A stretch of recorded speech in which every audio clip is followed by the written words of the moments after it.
Good evening and welcome to the Minions of the Zoo. Let's try this again. Good evening and welcome to the. Yeah, we'll fix this in post, right? We'll fix this in post, right? Okay. One more time. That works. Good evening and welcome to the Minions of the Zoo Saturday edition. I'm your host and keeper of the Area Channel, and with me tonight are Minions 2. Serenity Star 13. Hi, DrFunctional and SkepTok. Hi, everybody. It's been a day. It's been a crazy day. Yeah. My drive home was actually weirdly not terrible. I've sort of decided that the new motorcycle has so much power that it kind of deserves my respect. And I've been trying this new experiment where I just drive more or less the speed limit.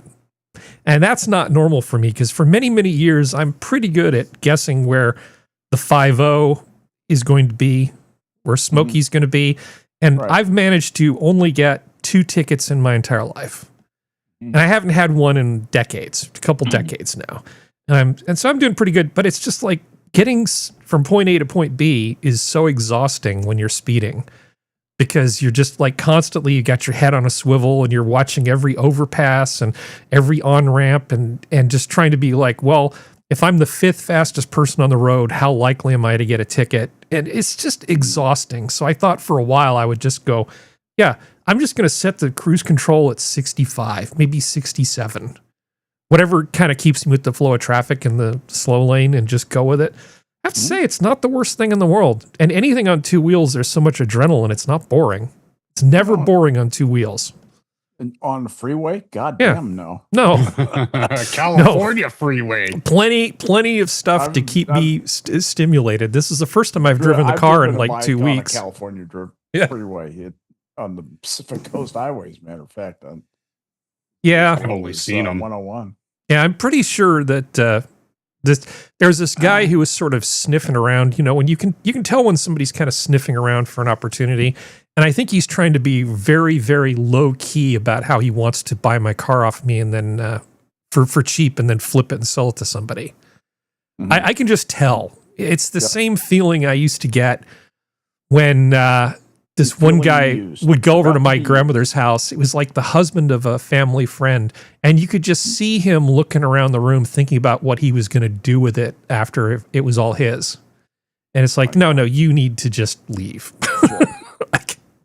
You could just tell. I don't know why it ever comes as a surprise. Predatory look in their eyes. Yeah, they've got that little glint in their eye, that little hunger thing. You had a good ride home. Well, I used the car today, and it was fine. But you did not suspect that you would find rats in your belfry. No. I found a dead Nigel in my kitchen. I did a whole bunch of rat exclusion stuff last Sunday, and I was thinking everything's going to be good, but apparently there was one that was trapped inside. And it was like a little tiny one. It was maybe 2 inches long. It's a good thing he was dead, or else he might take up squatter status. Yeah, I know. He might ask for some sort of support. Get his name on the deed. No, I just God, I hate rodents.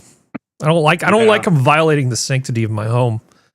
But I'm a rambling man. So you voted him off the island. Yeah, I used foot. Those things that you use, those grabber things that you can use to get stuff off the high shelf if you don't want to have to get out the step ladder. I've got one of those that I use only for rodents. It's like it's like my dedicated rodent ejection tool. Rodent handling, yes. Yeah, exactly. I use it to move the traps out of the way and stuff. Right. I think things are pretty good. I pretty much kicked ass on lots of home stuff on Sunday, and I thought everything was going to be fine. Maybe this is just the last dying gasps of the Nigel problem. But yeah, I sealed up the entry into the crawl space. There was a thing where the cable installers decided to just cut a hole there, so they could run their coax. Right. Just cut a nice silver dollar-sized hole in the thing that keeps the rats out, because it's not their house. What do they care? Did they put like a urethane patch or something? They didn't do anything, Skep. They just cut a hole. They just cut a hole in the mesh that keeps them out from under the house. Oh, I see. Yeah. I've got all new drain pipes and sealed up a bunch of things. Redirected the dryer vent. actually hired a guy to help me, but he wasn't like the lead guy. He was just sort of my extra pair of hands, and actually redirected the dryer vent to the front of the house instead of having it go into the garage, which is insane and stupid. So I was feeling really good, and then come home to find that, and it's like, God, it's not over yet. You didn't direct it through any vertical traps. You don't want any lint accumulation anywhere. That stuff is like combustible in a way like dynamite. Yeah. Especially in your neck of the woods. I worry about it less because I don't have a gas dryer. The temperatures involved really don't get to the flash point. Okay. I know that it's like it's fine. Everything's all clean. There's no it's fine, and I always clean the lint trap and do all that sort of stuff. It's the domestic show tonight on Saturday where we just talk about Harry's boring domestic things. Snob. I love gas dryers. Anyway. I like they sometimes they just get way too hot. Yeah, but the clothes get so crispy clean. Yeah. Well, and also I'm in favor feels so good. Yeah. What are you in favor of? Home reno and repair stuff. It's how I put myself through college, was doing under the table home renos for people. Nice. In the neighborhood, yeah. I mean, it was like your guys from last week who you paid like $20 an hour. I got like $20 an hour, which, 20 years ago was significantly more with inflation than it is now, but it was way less than paying an actual contractor. And I kind of knew my shit. My dad was a contractor, and even though I never got licensed, I was with him on job all the time, and I learned a lot, so I can do stuff. Yep. Just keep me away from plumbing. I don't know. Yeah, I don't like plumbing. I find electrical to be really interesting. If I was like a young dude starting out, given the way things look, I would seriously consider just being an electrician. Yeah, so would I. And actually, the HVAC stuff, the AC part of HVAC is actually kind of interesting. But yeah, the thing about the trades is it's a lot easier to set yourself up where you've got people working for you than it is in a lot of other things, because you get enough business that you can't handle it. You bring a journeyman on, buy a second van. I mean, how do you scale a business like that? Easily.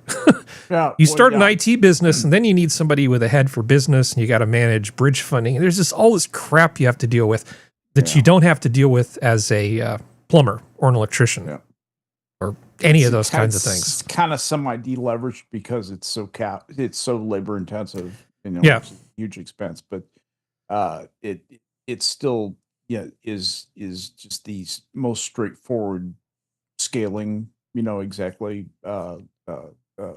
Proportional fixed costs. Yeah, I mean, as a from a business perspective, it's more straightforward. Yeah. It's certainly got its challenges. Otherwise, you wouldn't get paid a lot for it. Right. Yeah. Anyway, I'm just rambling, man. So functional. Yes, sir. Tell me stuff about you and your life in the last week. Well, as a quick, short note, I've already told you, gentlemen, but I'm going to break it out into the chat. I've been spending the last 2 weeks hammering away writing my novel. And it's just getting those ideas out there. When you have those flashes of inspiration, take my advice, just do it. Just get it out into... I'm obviously using a word processor. Getting it down onto paper is just as good. Just get it out. Get it out when it's strike while the iron is hot, as the saying goes. But it's been interesting here in Toronto. Without getting too much into it, our PM's flying around the world, meeting not so savory people. But it's been a white, snowy couple of days. And yesterday was working all day. We probably had about 6 to 7 inches throughout the day. No plows as I meandered over to the gym, and a couple of more inches by the time I got out of the gym. And it was, not heavy, but it was steady. And I had to go get some new CO2 containers for the old soda stream. And on my way home, I see this older gentleman. I later found out he's, mid-80s. Struggling with his walker to get up over the curb while crossing a major intersection to get onto the sidewalk. So I drop my grocery bag. I, jog over and I'm like, hey, can I help you? And he's like, yeah, that would be great. And I like help get him onto the curb and everything. And I said, okay, have a great night. Be safe. And walk back over to the bus stop. And he rolls up over to the bus stop, with some more trouble on the snowy sidewalks. I'm like, oh, okay, you're going my way. Well, when the bus comes, can I give you some help there too? And he's like, that would be amazing. Thank you so much. We kind of got to talking and whatever,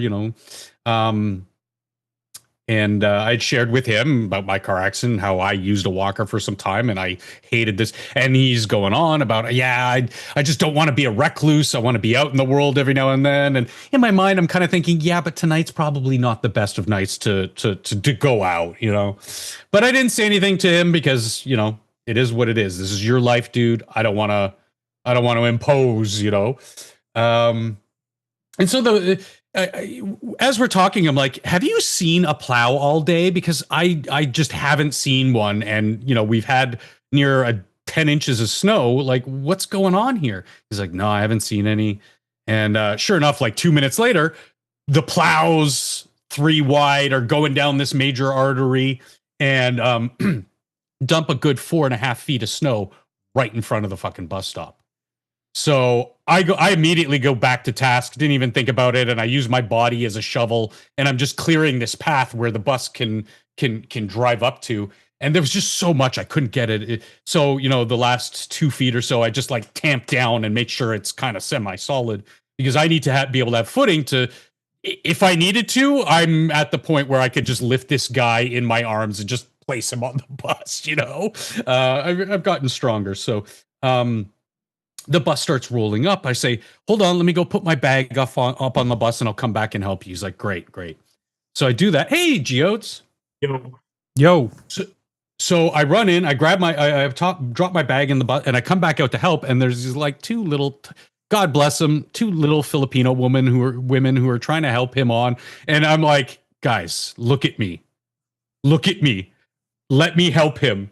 And, after 30, 40 seconds of trying to navigate this ginormous snowbank, the bus driver says, hey, well, we'll just, hey, Sora. Hello. She's on her phone. So I'll just, the bus driver taps me on the shoulder and says, hey, we'll just lower the ramp. I'm like, oh, great idea. Cause they have these ramps that go out anyway for wheelchairs mostly. And she puts it out and it's at like a 45-degree angle sticking straight up into the air. And I'm like, oh, I got this. And I go and I jump on the ramp to sort of like get it down. We get it down to maybe like a 9 or 10-degree angle. And it's like good enough. We get the old guy onto the ramp. We get in. And she tries to close up the ramp, but there's just so much snow in the mechanism that I'm just like, so to fast forward, close off the story, we both get off, me and the older gentleman, we get off at the same bus stop. He actually lives around the corner from me. And I'm like, look, I don't feel right about just like letting you go. Let me escort you home and make sure you don't slip or whatever, what have you. And just, it'll give me peace of mind to help you make sure you get home safe. And he's like, that's great, and so I did that and wished him good night and everything. And I got home and I was just like, damn, man, that was an evening. Yeah. Eventful. See, I'm not always an asshole. No. When it comes to the right thing needing to be done in the moment, yeah. I just react. It just happens. No. You know how to be some very, out there opinions. Some can say hot takes on things, but like this is how I live my life, is try to be the best human I can be. If I say, oh, so-and-so got what they deserved with certain events that go on in the world, I'm not saying like you should go out and do bad. No, don't go out and do bad. So I'm going to change the order a bit because we've been just sort of chatting for longer than we normally would, because I didn't expect to get 2 more people. Not that I want anybody to leave, but Skep, can you greet the chat and then I'll come back to you later to talk about stuff. Absolutely. Thank you. And welcome to Silver Ravenwing, Green Badger Outdoors, and somebody else was here. Red Squad is here. So welcome, guys. Thank you for coming and listening to us. We love to have you be a part of the show. We pay attention to chat and love your input. Love to watch your conversation. Hope you enjoy watching ours just as much. Anyway, welcome to the show. Love having you. Okay. Always great to engage with the chat. Yeah, I actually do try to watch chat. I just need like an even bigger monitor. This 34-inch monitor is just not cutting it. You'd be surprised how little room there is. You're the conductor of this symphony who also wants to pay attention to the audience. And it's I'm trying. Don't worry, you keep us on track. We'll keep the audience on track. Well, it takes a village to keep track of all this stuff. So, hi, Geodes. That to the old guy. Hi. I don't know if you have anything you want to share. No is a perfectly fine answer, but this is your chance if you do. No, I'm You're good? Copacetic? Yeah. Copacetic. Copacetic? Okay, you didn't get ripped off at any more restaurants? You didn't? I don't have the link for it, or if I haven't seen it yet, so I'll have to ask you for it probably after stream. But yeah. Okay. What, my stuff? Yeah. Oh, I sent it to you in DMs in Discord. Okay. Oh, did all right. Let me didn't check. I? Well, let's. Oh no, I didn't. I'm sorry. No, continue. Okay. let's set this particular conversation aside for now. Yeah. I'm an idiot. And go to Sora Luna, who is muted. Let's see. Maybe she had to step away. Sorry. No, that's okay. I had to wash my hands. So but you're on vacation, so it was kind of you to join us. I don't know if you want to talk about it at all, or if you want to talk about it after it's all done. It's almost all done. I'm sadly here only one more full day. Oh. And then Monday I'm back. I think I can almost hear you. Okay. What? Am I? No, I'm joking about how close you are. Oh. Ha ha ha. I'm getting an echo. Do you hear the knocking at your front door? Oh no. No, but you're having a good time. I mean, it's not a secret where you are, right? No. Okay. I just I'm visiting California. The lovely coast here. Mm-hmm. I spent the day in Monterey. So I just got back. You went to the Cetacean Institute, right? Because basically you went to the aquarium from the picture that you posted. Yes. Which is the same place they filmed the whale aquarium scenes for Star Trek 4. That's why I sent you put that little clip there. Yeah, so you went to the Cetacean Institute. You didn't see Leonard Nimoy swimming around in a tank or anything, so no. Yeah, but I had a lot of fun with the big childish looking at certain sea animals. Mm-hmm. It was great. I petted a giant isopod, which made my day because I love them, little pill bugs. I tried to pet a bat ray, but the amount of feral children. How dare a weekend be full of children? Like I was ready to punt a couple of them, and I realized, okay, let's take a step back. They feel kind of velvety, which is very surprising. Oh, they're so cute, and they were coming up, and then do flippy floppies. Oh my god, they're so sweet. Did you kiss a ray? I wish I could. Yeah. In Jamaica, that's what you do. You go off the coast. There's a sandbar where the rays come up to you, and you can kiss a ray. And I actually have pictures of me kissing stingrays. I do like them. They're very sweet. They are very sweet. I try to get into as many of the feeding demonstrations as possible. It's great. I love it. I think it's my favorite aquarium I've ever been to. Yeah, totally worth it. Place. I was going to ask how it compares to the Vancouver one, but it doesn't compare. It doesn't. Vancouver, unfortunately, does not compare to any large aquarium anywhere else. Unfortunately. Okay. Yeah. Well, I'm glad you're having fun, and the weather is, even by California standards, for this time of year, the weather is insanely good. Yeah, it's so nice. Like I stepped out a little bit just to get a breather between the two segments. Because I first started with the deep sea, like open sea, deep sea exhibit, because that's the first thing I went to see. And then after like an hour and a half or however I spent there, I just stepped outside, get some air. And it was so hot. Well, that must be nice for you because you don't usually get that. No, it's been great. Honestly, the water therapy. And then the day before, I went to the Basilica, the Mission. and I did the in Mountain View Park area. I went the easy, the Sarah Trail, which is the main one, just because of timing. But I might go back tomorrow. Tomorrow's my. I have to finish up. I have to see the fairy tale cottages that are. I'm in Carmel for people. I'm not in Montreal. I'm for people who are wandering.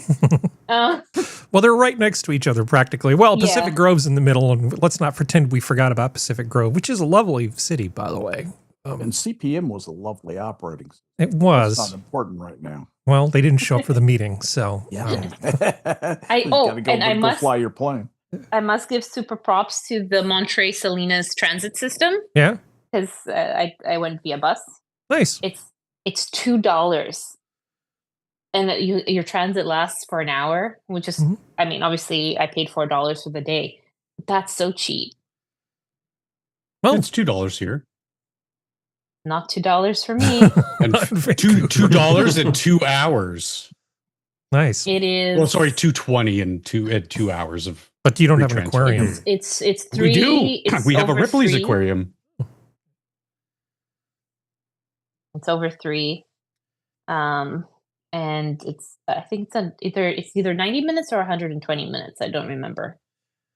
Well, I'm glad that you showed up and that the weather is as good as it is, because this is going to set a real high bar for the experience.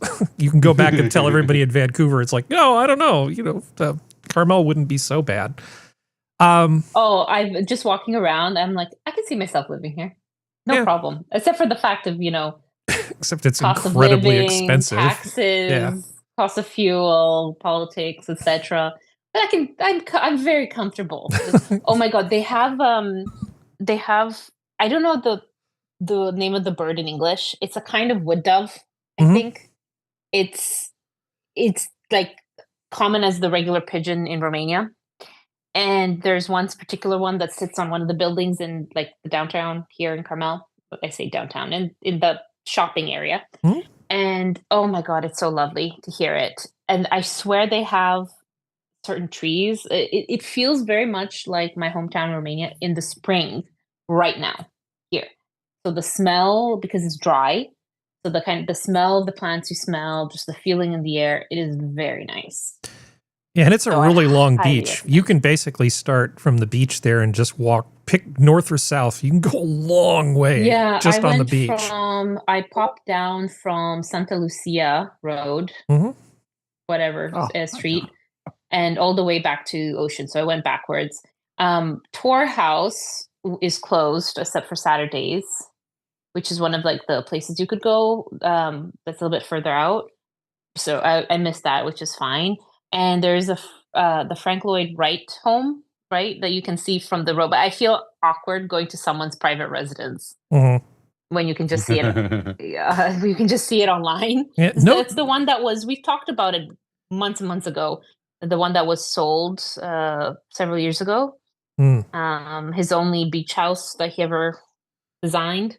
You're making me feel bad because I actually haven't gone to see that, and I think I need to do that. Well, I mean, I haven't seen it. You can see it from the road, but again, it's private property. It feels awkward to just go up to someone's house, right? Or loiter in front of their driveway. So I'm not comfortable doing that. No, that's fine. Well, I'm glad you're having fun, and it's weird to be able to talk to you without any distortion. Your phone in a different country works better than your computer at home. What does that say? You're not getting killed for like roaming charges or anything, are you? Oh, I'm using the Wi-Fi of the hotel. Okay, good. All right. So let's see. I guess at some point we have to move forward and say hi to SkepTok, if that is your real name. Yes, I know it's Frank Mancy, but yes. So anything you want to share before we dive into the generously loaded spreadsheet? I'll share a bit of trivia about the aquarium there in Monterey. That was the last working cannery, and that actually closed in 1973. It was the Hovden cannery, and they used that property to turn that into the Monterey Aquarium. They still have a whole section on the ground floor that has like displays and talks about that transition and the history of the canning and all this. It's very cool. Neat. Yeah, I still want to buy a like an Insta360 camera and mount it to my motorcycle and just go driving around places like that. At some point, I'll make some video and I'll bring it back and I can share it on the show. It's just I would love that. I haven't gotten that far along yet because I feel like I see so much amazing stuff that people might actually want to take a look at. And if you go online, there's really not much. Every now and then you'll find a realtor who will just drive around neighborhoods and go, "Here's the place where I sell houses." And it's like, okay, that was exciting. And there really isn't a lot of really good video for Silicon Valley and around here. You don't really get a sense of the place. You can't just go on YouTube and say, "Show me what it's like to be in these places." There's really not much. It's kind of sad. Has anybody done 17 Mile Drive? I haven't really looked at that on YouTube to see if people have done something with, like just a run through of the whole 17 Mile Drive. There must be. Yeah, I have to say, when I was took the new motorcycle over there just because I wanted to go for a little drive, and I didn't do the 17 Mile Drive, but I remember going up the Holman Highway, which is relatively steep, and I'm like, this 105 horsepower feels pretty good right now. With like all the torque in the world. It's like, hill, what hill? It's of no consequence. Yeah. 45-degree angle, 0-degree angle. It's all the same. It's all the same. All right. So, you know how I feel about volcanoes. Don't like them. And pyroclastic flow bad. Yeah, this is just a little bit of housekeeping, some previous things we talked about that I want to just bring up before we move on to the main courses. But here's a 700,000-year dormant volcano in Iran that looks like it might want to pop off. It's they have these incredibly sophisticated GPS trackers, and they can measure the altitude of things. And so they've measured that it's gone up by 3.5 inches, which is generally not what you want to see in a volcano that's dormant. Means that stuff's percolating beneath the surface. There's no such thing as a volcano that's dormant enough for my taste until it turns into a volcanic plug. Like that big rock at Morro Bay is actually like the core of a dead volcano. All the volcano stuff is eroded away from it. You see those big rocks along the coast? Yeah, that's how dead I want the volcanoes to be. Yeah, don't turn your back on these damn things because they're pretty terrible. There was this thing that happened. For the first time that I think ever, they had to actually bring astronauts home early because of a medical problem. So the crew of 4 that we had on the ISS, I was going to talk about this last week, but we just didn't get time. They had to come back early. Yep. They came back early because there's an undisclosed medical problem that one of the people have. And they said this person's stable, but no, you're just coming home now. Well, yeah. That sucks. Yeah. So they just brought the whole crew back early. Well, they'd gone through about 2/3, 3/4 of their mission. Yeah. And so they had accomplished a lot of what they had wanted to do. And, they just, but I don't think that really weighed into it. I think they said, we've got a situation here that if it goes one more degree of bad, we could have fatality in space. Well, and what drives them is how it looks for the agency. It's not any great. It is a natural concern for the people, but the thing that makes the decision is how all this looks for the agency. Frankly, well, if you actually died in space, you were there and you had the option. I think personally, I'd be like, well, just wrap an American flag around me and push me out an airlock. Honestly, don't waste the flag. Just like a burial at sea. Yeah, exactly. Yeah. Yeah. That'd be nice to be buried in space. Yeah. So to speak. I mean, you'll enter the atmosphere and at some point, right, or run into a Chinese piece of Chinese space junk or whatever, but you'll be dead, so it won't be such a big deal. But yeah, this is the first time that's ever happened. just this little thing that's just never happened before. Oh, there was a body launched through space like Voyager.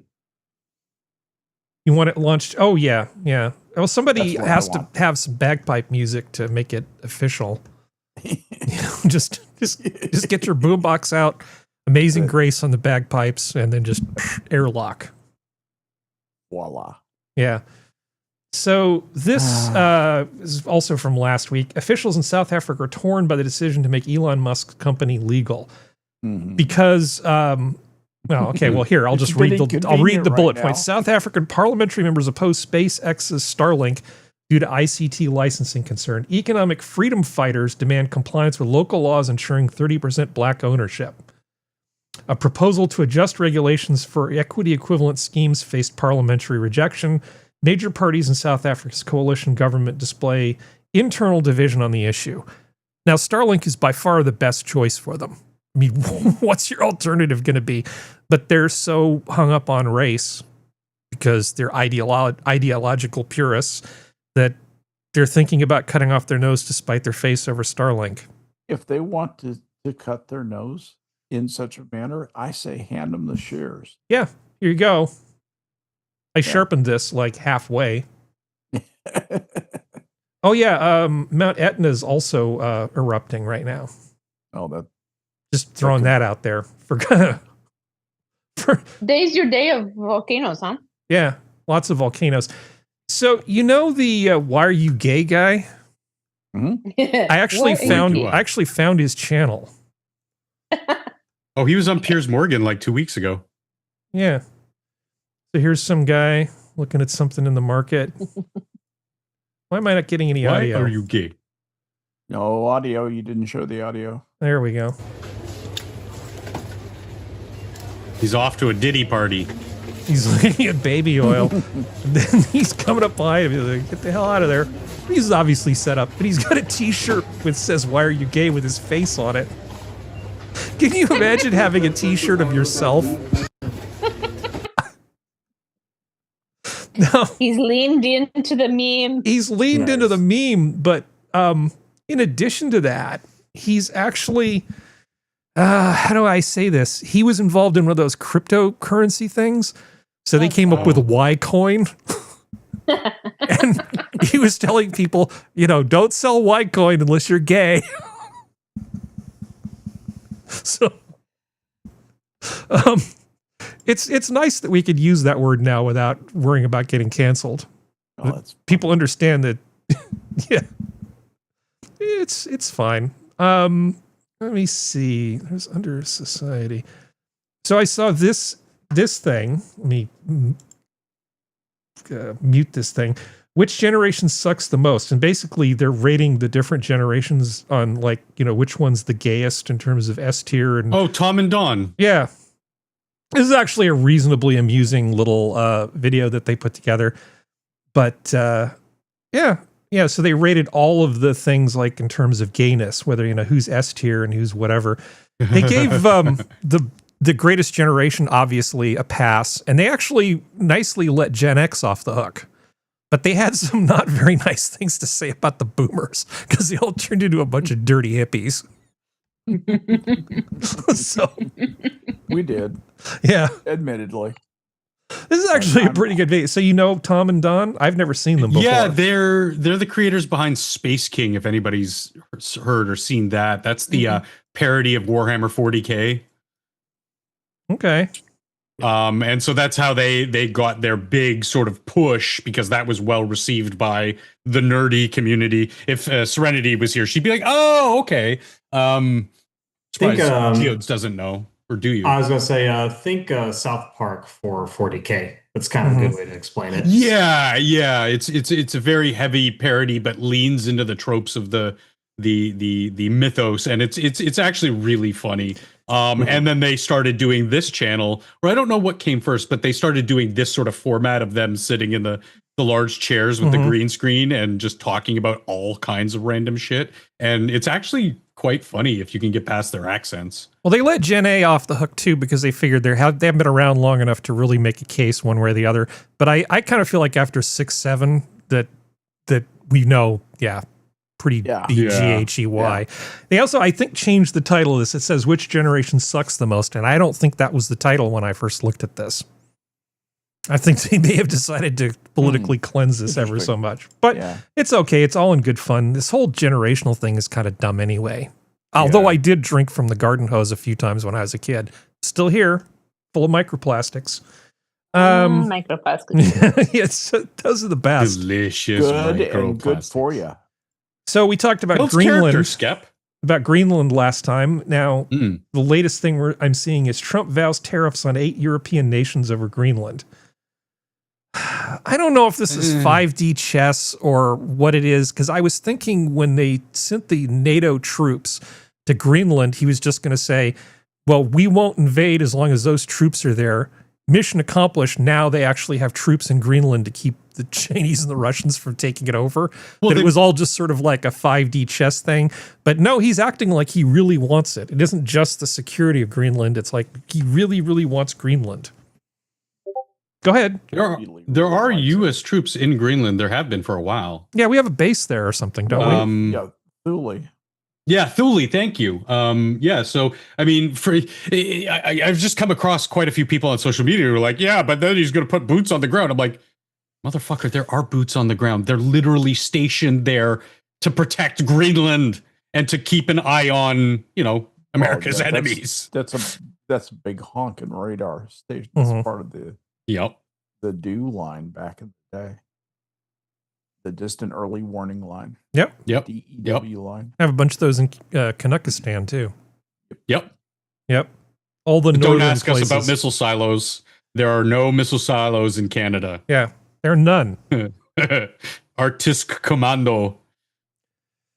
Yeah. NATO. OTAN. Well, I don't know what the OTAN thing is. What is that? It's an organization of something. I don't know. No, that's NATO backwards. It's just NATO backwards, huh? Why would we want NATO to be backwards? It doesn't make any sense. Oh, well. We need to get out of NATO. We need to defund NATO. It's served its purpose. And now that Europe has been lost to other forces, we need to just get the hell away from them. Just back up, yeah. Yeah. And be in position. Okay. Oh, let's see. I was going to show you this because I showed you that shitty robot that knocked over that motorcycle. Yeah. So I guess in China, the robots care even less. So in China, driverless delivery vans have become a total meme. They plow through crumbling roads, fresh concrete, motorcycles, anything. Nothing stops them. I don't see a motorcycle. Here, I'm going to kill the sound because I don't want to hear this. Well, keep the sound on low. More dangerous than the Red Guard. I mean, we can still hear it. Yeah, there you go. So look, it's like the robot's like, yeah, mudslide, don't care. roads all screwed up, don't care. Here's your package. He's tried to get it to stop it from going into the fresh concrete. It's like, no, don't care. Don't care. Here's one that won't move, so the guy gets out and gives it a swift kick in the ass to make it move. There's a motorcycle. Go ahead, Gio. There's an Initial D parody of this somewhere, no doubt. Just them driving through everything. Fast and Furious. Yeah. Okay. I found an old, you know how I said I really love old commercials just because of the honesty of them? They were like, this is why our product is better. I have an old commercial for Shell gasoline, which I'm going to share with you. See, with this one, we have to have sound. Oh, the Ford Galaxy. Going down the Santa Fe in an unusual demonstration of gasoline mileage. No hills, no traffic, and no driver. Top quality gasolines are blends of various ingredients. Each is there for a reason. Yeah. We're demonstrating a mileage ingredient called Platformate. We're running on 1 gallon of Super Shell gasoline. I just want to point out that I've never heard of Platformate. I don't think it's stuck around for very long. But with Platformate left out. Let's see how far we get without it. Half hour later, out of fuel, coasting to a stop. Let's mark the spot. It'll be Go a back long to the push beginning back. and try Super Shell with platform. Yep. 1 gallon. Same Ford Galaxy, This same is speed. so If unsophisticated. platforming really works, we ought to go farther. Science. Here's where we stopped before. Look at Now you that. see why we blend Just platforming feel into the Super economy. Shell. That car will go on for more than a mile. For good mileage, fill up with Super Shell at the clean brake pump. Where half an hour to get an extra mile. Yeah. Isn't that great? I want to go out and buy Shell gasoline right now. Get that platform, mate. I'm going to ask them if they have any platform, mate. I could use an extra mile per gallon. Screw this driving the speed limit thing. I want to speed with platformate and get the same mileage. That would be great. I Googled it. Yeah. Platformate is just hydrocracked naphtha, Nice. which is the basis of all modern gasolines. So it did stick around, but they're trying to brand it as platformate did not.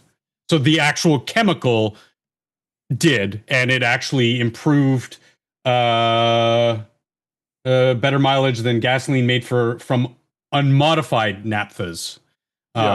Boiling point of about 30 to 90 degrees Celsius, 5 to 6 carbon atoms, and it's found in a lot of things. Naphtha is not sought in gasoline. Gasoline is made up of chemicals called alkanes.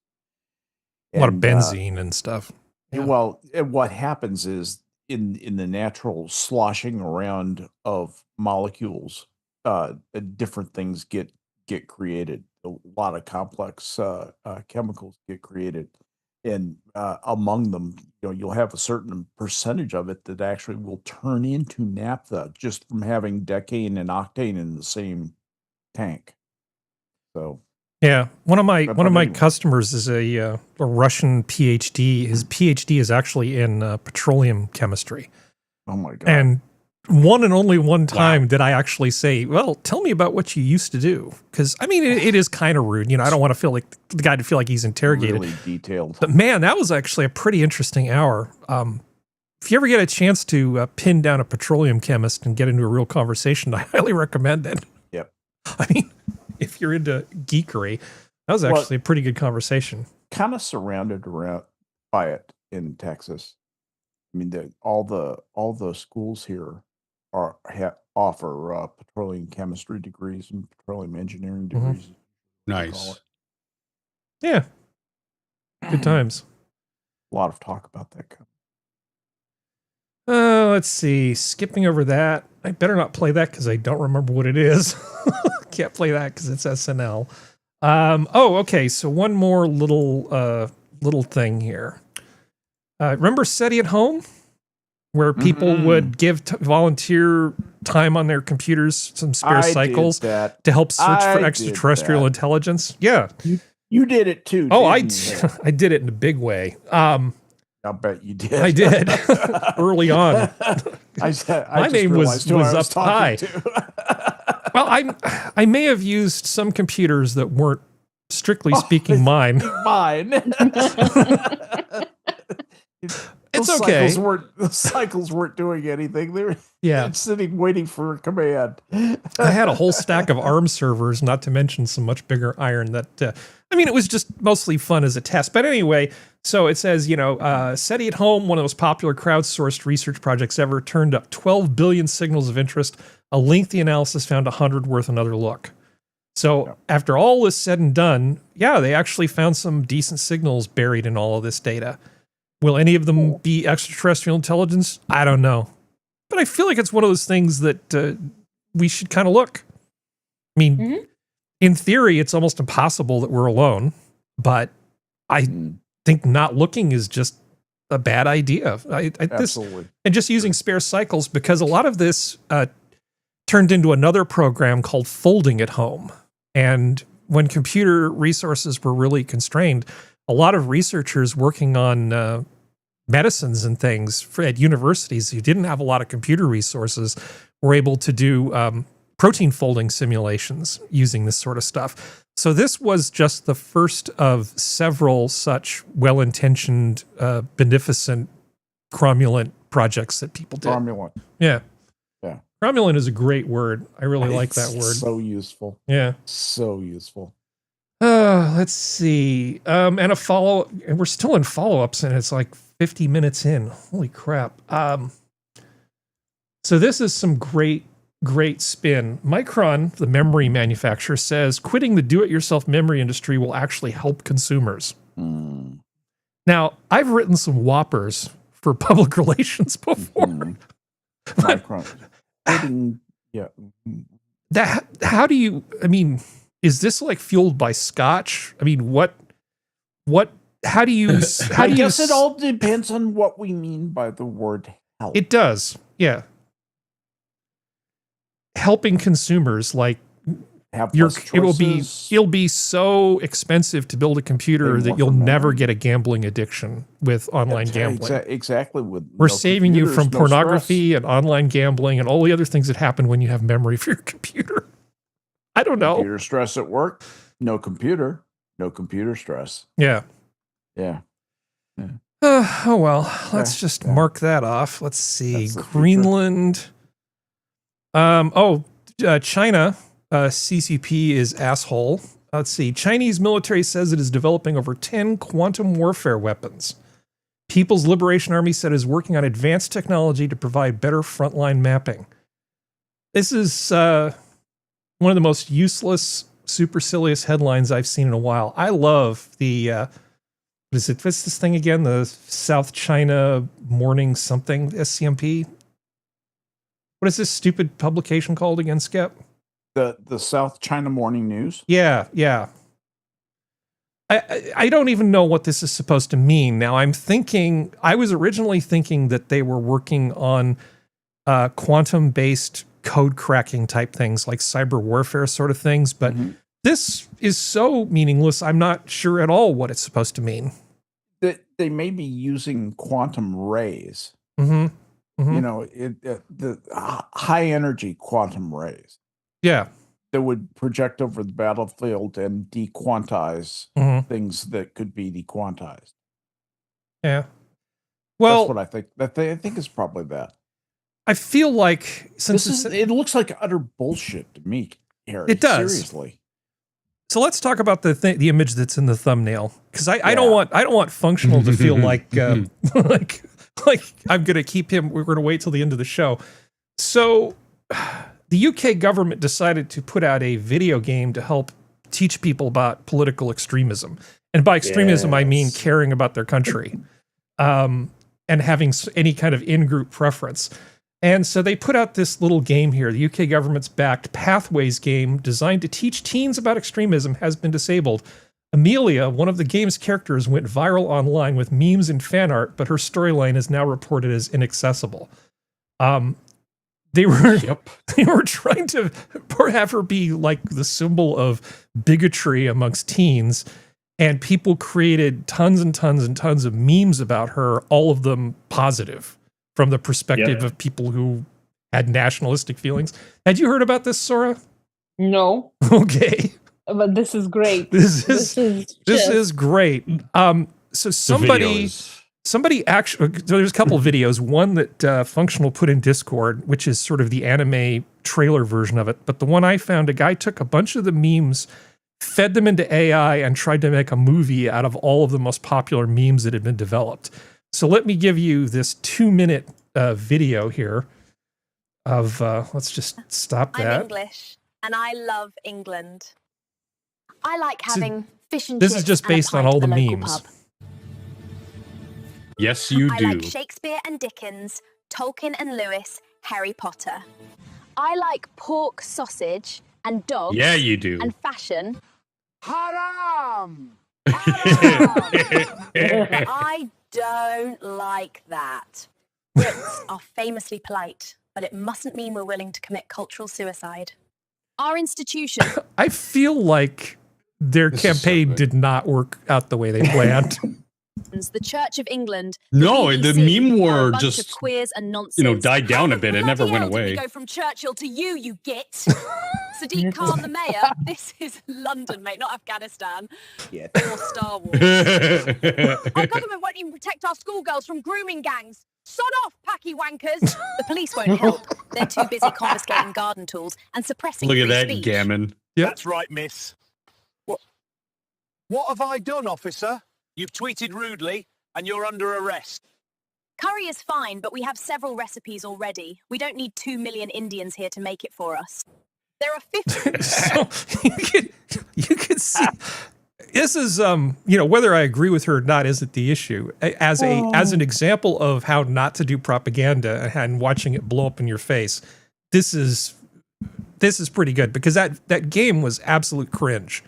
This reminds me of when they put out a video, one of the Christian software people put out a video game about the end times based on, what was it? What were those books? Left Behind. Yeah, like the whole Left Behind thing. But I think it was even before that. There was another author that did stuff. God, I can't remember the name of it. But they put together this video game where you could either play as the good, not quite good enough Christians who were left behind struggling against the bad people. And then people kept playing the bad people and trying to attack all of the struggling Christians. So they modified the game and ramped up the ability. So you basically, if you were the bad people, you were playing on hell mode, and that got even more people to play it. Nice. This is like the best fail I've seen since that. Let me finish this out. Islamic nations in the world. Muslims don't need to be on our island. They want to conquer it. The government says it must be this way. That doesn't make it right, does it, Robin Hood? These dragons that threaten our England won't go away unless brave knights rise up to slay them. Or did all the British bloodlines with any bollocks get killed off in World Wars I and II? Englishmen, it's your country, and it's being taken from you. Chav?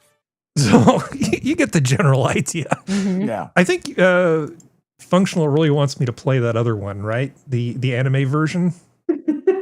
The anime what do you? No, isn't it an anime and that's VTuber? What Geode's posted. That's what I liked. Yeah. I want to punch him in the balls for exposing me to you. Oh, really? Okay, yeah. I think I have to play it now, don't I? Go on, Harry. Oh, let me, you certainly have to. Okay, now. let me switch this over here. Wired.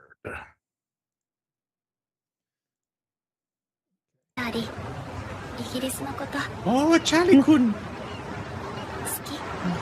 Do you love England? I hate this. I hate this too. Let's go to change the world.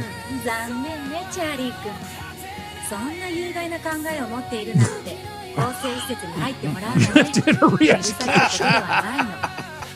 あのアメリアって子は全く悪影響なんだよ。 Let's just say there's a lot of fan art about Amelia now. It's yeah, okay. Right. How's chat doing? Let me see. Let's see. It is Chicom propaganda that all the cinephiles are leaping up without question. Okay. Let's see. Oh yeah, the J20. Finish the video. Okay, which video? Okay, I'll finish both videos. Okay, I think it was here. Posh? Doesn't matter. We're already all in this together. I don't want this to be the future of the women of England, and I'm sure the women of Iran and Afghanistan didn't want it either. Your ancestors beat the Spanish Armada, Napoleon, and the Nazis. Surely you can handle welfare tourists. History will record what you do or don't do. Get cracking, lads. Love, Amelia.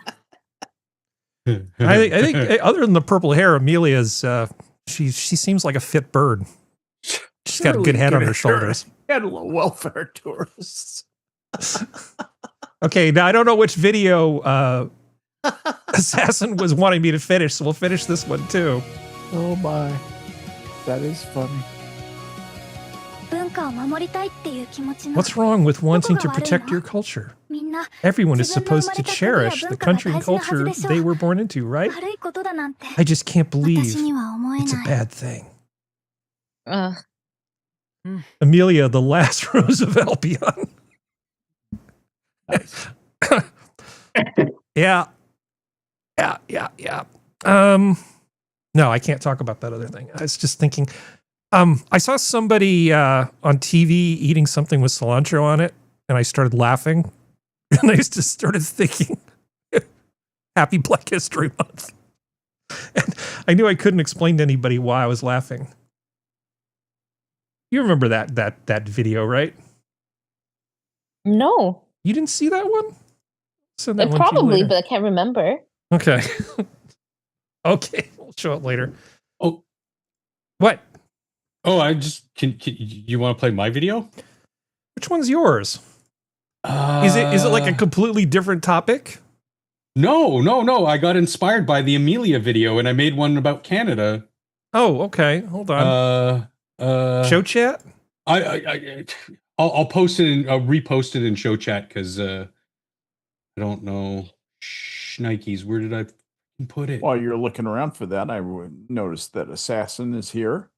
He is. Welcome, Assassin. Screaming at me to finish the videos. Starlit Misfit is here too. Nice to see you guys. All right. I have to move on to the next topic. Let's see. Oh, we talked about the whole new battleship thing. Skep. So I guess, they've been refitting the Zumwalt class. Mm-hmm. They took basically making a missile platform. Basically, yeah. They ripped the guns off and added 2 big missile launchers, but not just any missile launchers. It's 12 tubes each of hypersonic intercontinental ballistic missiles. Yes. They aren't they hypersonic cruise? No. Are they ballistic? Well, it says I'm sorry, maybe not ballistic, but they are intercontinental. Yeah, no, they are cruise missiles. They're cruise missiles. They exceed Mach 5 and they have a range of 6,000 kilometers. Yes. Meaning you could just send one of these over, and if you want to reach out and touch somebody in a way where you can't really decline consent. In a meaningful way. Yes, just say Zumwalt. Oh yeah. And that was the everybody knew that was the solution when they realized that they had misidentified the mission basically for that class of craft, and they had money and they wanted to spend anyway. So that's a long story. It has this is a great redeployment of money. This is the right thing to do. Modernize the platforms. It's all about projection of force forward. The other thing that we have to do is we have to be competitive in whatever drone swarming turns into, whatever requirements those have at sea. And we need to explore those and be on the forefront of developing that. We need to be out front on that. A drone conceivably could kill an aircraft carrier. Yeah. Could. They look cool. Yeah, I mean, I like the traditional look of these ships, but I understand why having all the pointy bits sticking out is bad for your radar reflection. So yes, you can't really do that. So Sora. Of Sora? Yes. Okay. Yes. So, you're enjoying the outstanding weather there. Now, so much. I was actually looking at this map, and for the first time that I can possibly remember, there is no drought anywhere in California. Like none. Not even like a little blob of drought somewhere in the desert down south. The entire state, for the first time that I can even remember in my whole life, has no drought anywhere. Did they build that water reservoir? You mean the Sites reservoir? That's going to take years and years. Okay, I was like, that's fast. Well, there is a story surrounding that. The new reservoir they want to build, called the Sites reservoir, SITES. They were getting ready to get started, and a bunch of California labor unions and contractors said, "Hey, you can't have this out-of-state company come in here and build this. This is to make California jobs." Because we're not allowed to have nice things because reasons. I talked about the 5% wealth tax. And even Gavin Newsome, which I didn't like that name originally, but it's starting to grow on me, doesn't like the 5% tax because he knows it's financial suicide.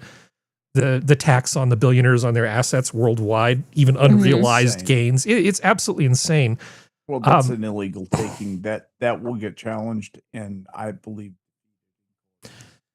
Yeah, it's a fun time to be in California, but yeah, this whole thing with the new reservoir, it's like you need to build it now while it's raining so we can fill it full of water because sometimes we have droughts that go 4 and 5 years. Right. I'm just astonished to see there be no drought. And I think one of you guys was asking me about the road. I think it was you, Skep, about the landslides and stuff near Big Sur and how it's like perpetually screwed up. Well, yes, here you go. Yep. Oh. More good news from now California. Where Highway 1 is finally fully reopened for the first time in 3 years. This is some newly released video from it's been closed for 3 showing the cars driving years. through. There you can see them. Regent Slide was triggered back in February 2024, and when work got dangerous, Caltrans crews used remote-controlled bulldozers. About 50 miles of steel and concrete are now buried underneath, along with prisms on the hillside that monitor stability. As you can see from the steepness of the slope, this is not an easy place to work. It's steep, it's above the highway, above the ocean, a lot of loose material. And so operator safety was absolutely critical of mine for us. We're super proud of the fact that there was no major injuries as part of this whole job. This turns a 5-hour detour into a 45-minute trip, bringing relief for business owners, locals, and tourists in the area. Wow. Yeah, so you can actually drive down the coast now, Skep. Yeah, I was going to say, how many times have I made that drive? I know that exact. I know the bends in the road there. Yeah, good times. Wow.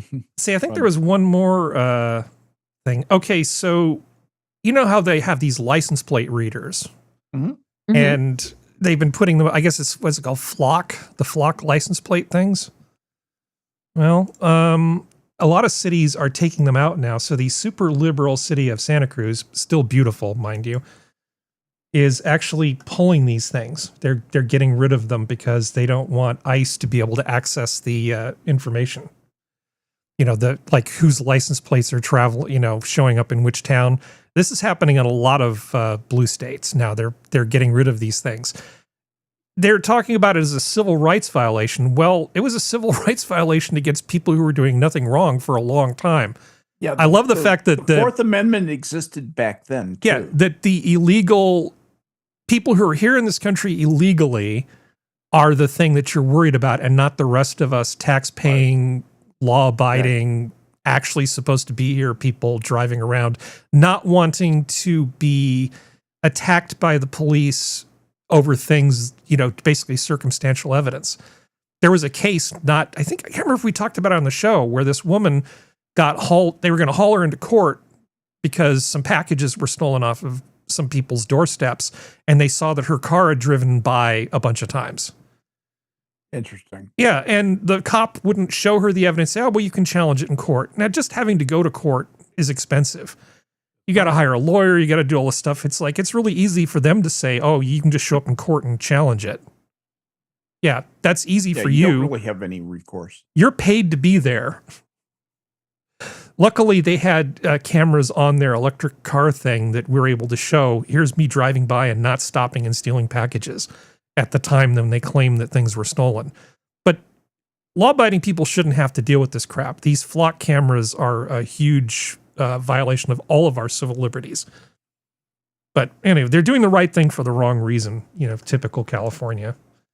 Yeah, what I was thinking. This is a weird victory for privacy, weird victory for the Fourth Amendment.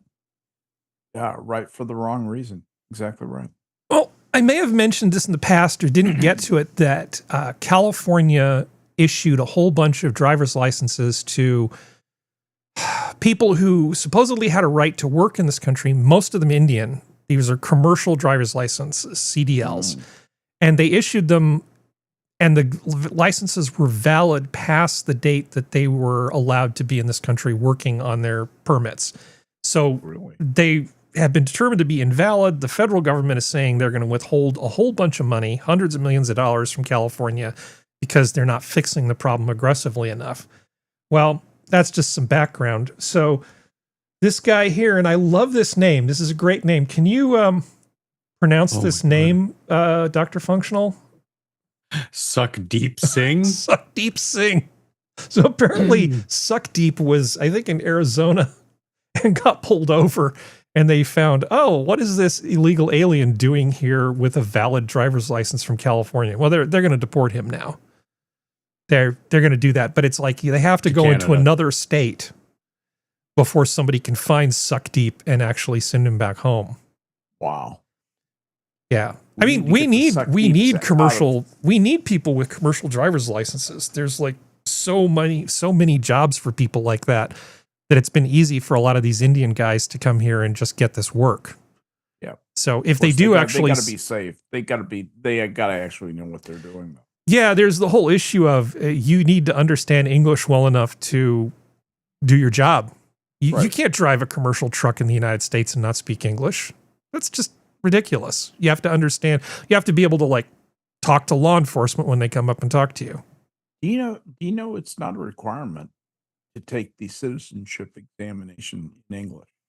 No, but that's not what we're talking about. We're talking about a commercial driver's license. You actually have to be able to speak English for that. I just find it interesting you don't have to speak English to be a citizen. I find it interesting you can vote without ID. Yes, I find that interesting too. And the arguments against ID are specious. Every one of them.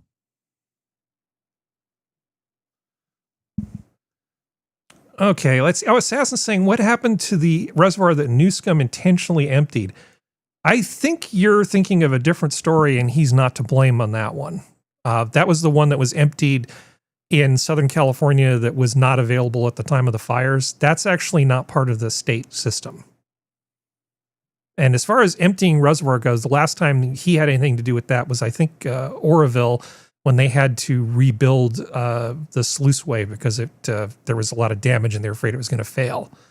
But most of the reservoirs at the state level, other than Oroville, I can't think of any of them ever being emptied. But the one in Southern California near the fires, that's not a state thing. That's a regional thing. Let's see. Okay, multitasking achieved. Let's see, I just like the fact that this guy's name is Suck Deep. That's just generally man meat probably laughs at him. It's like, you know, he gets to be man meat and Suck Deep. I'm generally a fan of Suck Deep, but not here. Yeah. Not here. You got to go back to Canada, dude. I'm trying really hard not to say something gross. Okay. In IT, let's see. We talked about that Micron thing. A lot of things from Mexico, they don't really have, like, you don't buy vanilla from Mexico, for instance, because you're going to end up often with fake vanilla. There's a lot of things that come from Mexico that are just, the products are just dangerous. So our EPA, is not doing nothing under the Trump administration. Popular Mexican cleaning products flagged as unregistered pesticides. Nice. Yeah. Nice. So you can see Fabuloso there on the shelf. It turns out that when you buy some of these products near the border, some of them don't live up to American standards. So unregistered pesticide. That's not good. And that could be really, really dangerous. Yeah. Yeah, pesticides are a dangerous class of chemical. And if you're cleaning with them and you're not using gloves and all these things, just breathing them in, they can wreak havoc on your nervous system. Let me tell you something about pesticides real quick. I set up the pesticide database for the U.S. Army Corps of Engineers. I know pesticides in a way no human should have to know. Pesticides fucking suck. They are all carcinogenic. Every pesticide that is worth a shit is carcinogenic. Chlordane is the classic example.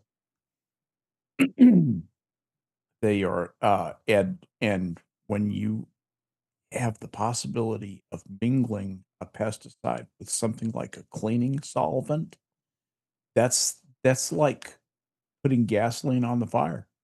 Yeah, why not just mix it with DMSO and get it over with? Yeah, just ship it right down. Go quickly.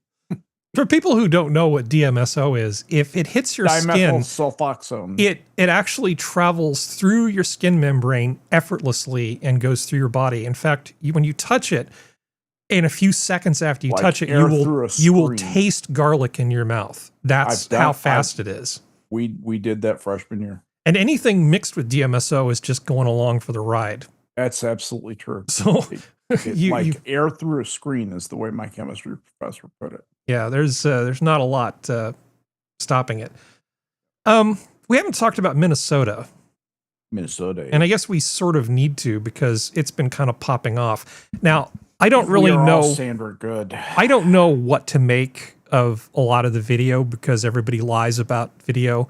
But there's obviously the protests are heating up. So the same guy who was covering a lot of the Minneapolis riots earlier, is like, was it BG on the scene? Has put some video out there, but I just don't have a sense of it. I mean, I know it's bad. I just can't tell you how bad it is. What do you guys know as opposed to what do you think you know? Do you guys know anything about what's been happening today? Somewhat. No. Sorry. No, it's okay. Completely checked out of any sort of news. Yeah. No, as you should be. You should just be eating expensive French food. Yeah. Yeah. I know that there was some person of note that was like covering he's a former J6 defendant, covering some of the stuff by videoing and got basically nearly lynched by the crowd, the rioters. Yeah. Stabbed, carried off, chased to his car vandalized. I know they found an FBI vehicle. Oh yeah, last night. Yeah, where they broke into it and stole a cache of weapons. Into it. Yeah. There's weapons. There was a locked trunk kind of thing in the back of the vehicle that they pulled out with another car, like a winch. And there's like all these documents and everything like spread out, and they stole the weapons out of it. It's kind of getting a little scary there. Well, you know how it's mostly peaceful. So the Attorney General for Minnesota has basically been filing a lawsuit to stop both the fraud investigation stuff, the increased fraud investigation, and the immigration enforcement. So he's going after the whole Leering Center's investigations and ICE stuff. Because, why would you want your state to be free of people who are there illegally and people who are defrauding millions and millions or billions of dollars of money from your state? You don't want that. So I'm just shocked that the Minnesota Attorney General, I guess I shouldn't be. So yesterday, Minnesota Attorney General Keith Ellison, on behalf of the state and alongside the cities of Minneapolis and St. Paul, filed a federal lawsuit that is most notable in the absence of any intelligible legal principle. Well, why do you want them to stop that? Just because. Right. I can sue for anything. Jonathan Turley is one of the few people that I actually kind of trust. And I know I'm not supposed to trust anybody, but I think that he's pretty trustworthy.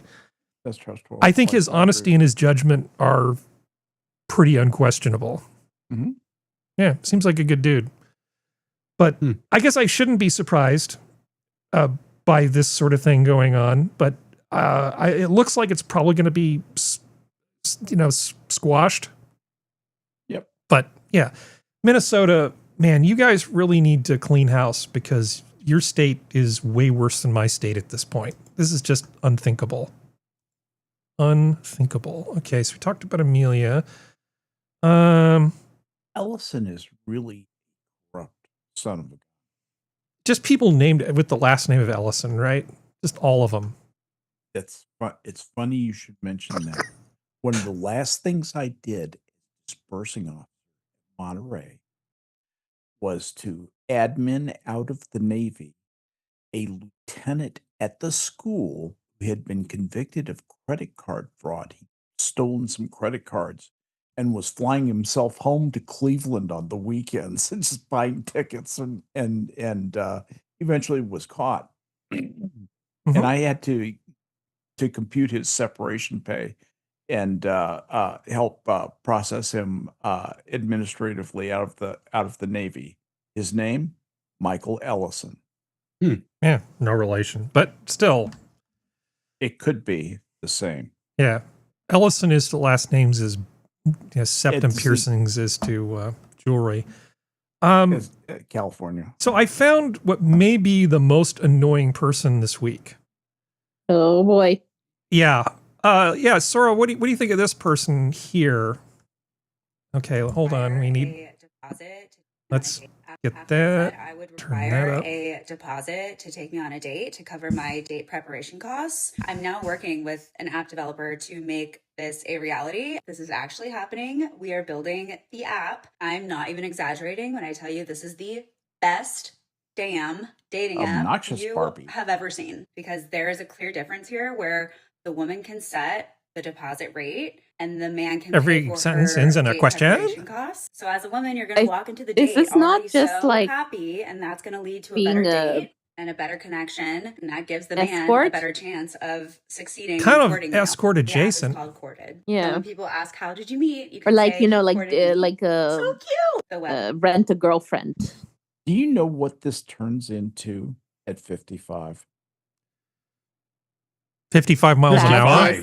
At 55 Sadness. years old, this turns into crazy cat lady. It can. Oh, It often that's where you goes were going. that way. I mean, it often goes that way. Yeah, but the Hashtag- looks at 45 go. Hashtag not all. Most 55-year-old women are entirely sane. But I can tell you this, famous 55-year-old women, somebody who's just had their ass kissed like continuously because they're so beautiful or whatever. It seems like the Hollywood types. I think that having your ass kissed for decades has a real toxic effect. When nobody will tell you you're wrong ever because you're hot and have famous. No character. You have no character. There's no. You develop this brittle, fragile ego that has to be cosseted all the time, or you just fall to pieces. No, I can't wait. I've been around people like that. You know who get like that? Are top-notch doctors. And they basically are isolated when they're about 16, 17 years old. It's extremely bright high school students, the top-notch. They go to top colleges, not all that stuff.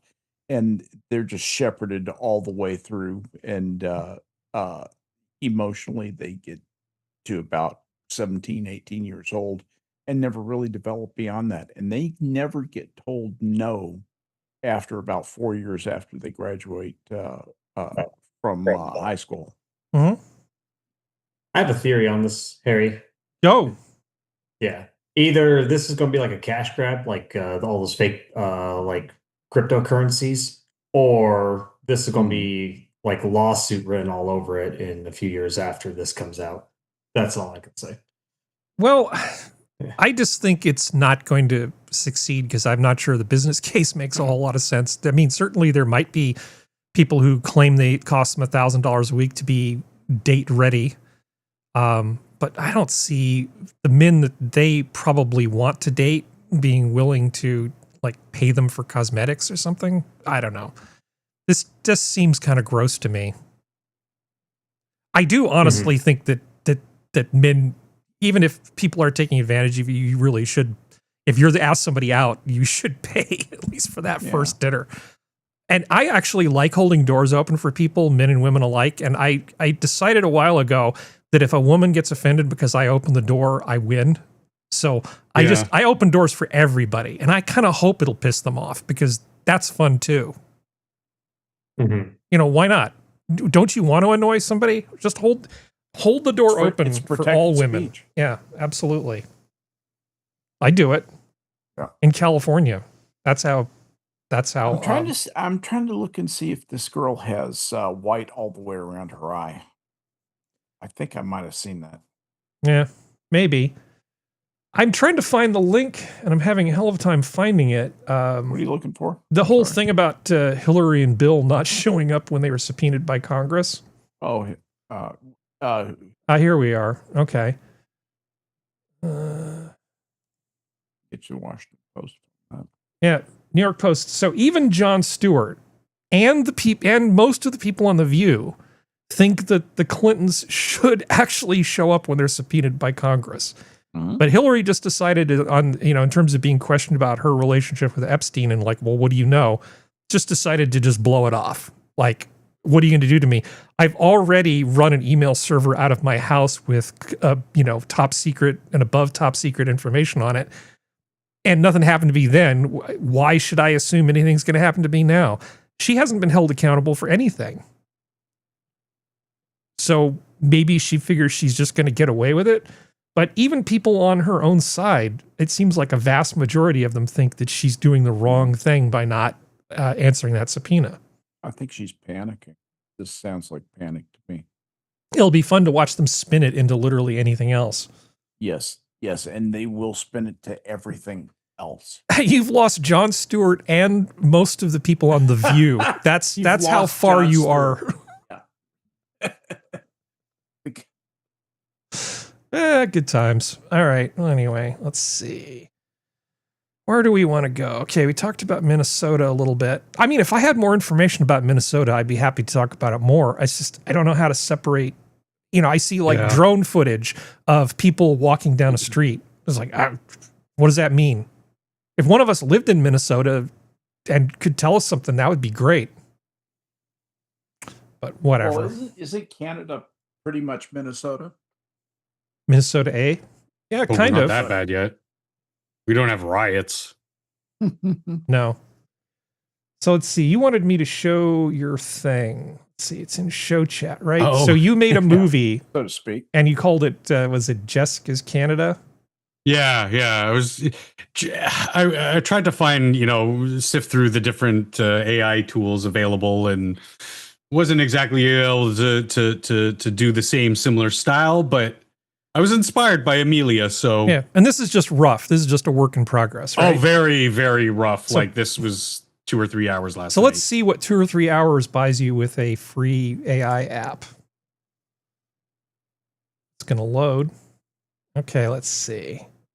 Hi, I'm Jessica. I'm Canadian, and I love Canada. I like scarfing poutine and my double-doubles from Timmy's. I like cheering on the Habs and the Oilers, not the Leafs. From East Coast to West, we're all Canadian. Except for the French But I ones. don't like how we're too polite to admit we're committing cultural suicide. Our institutions like the CBC are a bunch of woke hosers and globalist sellouts. Hosers. How the hell did we go from William Lyon Mackenzie King to Justin Castro and this Carney clown? Mark Carney, this is Canada. Not Beijing or Davos. So as opposed to, let's see. I like that. Yeah. Thanks.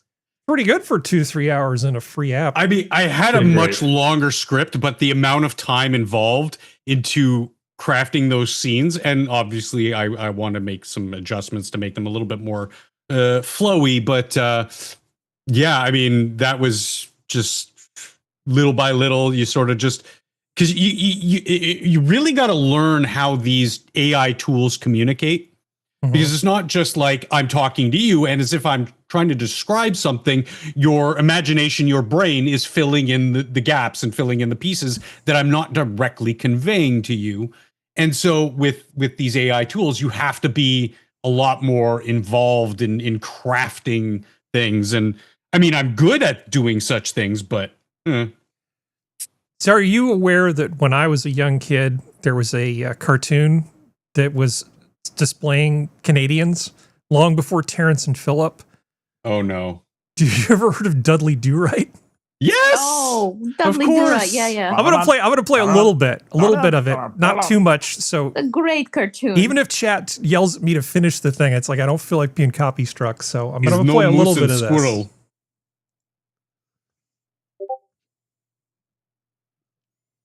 Dudley Do-Right, the disloyal Canadians.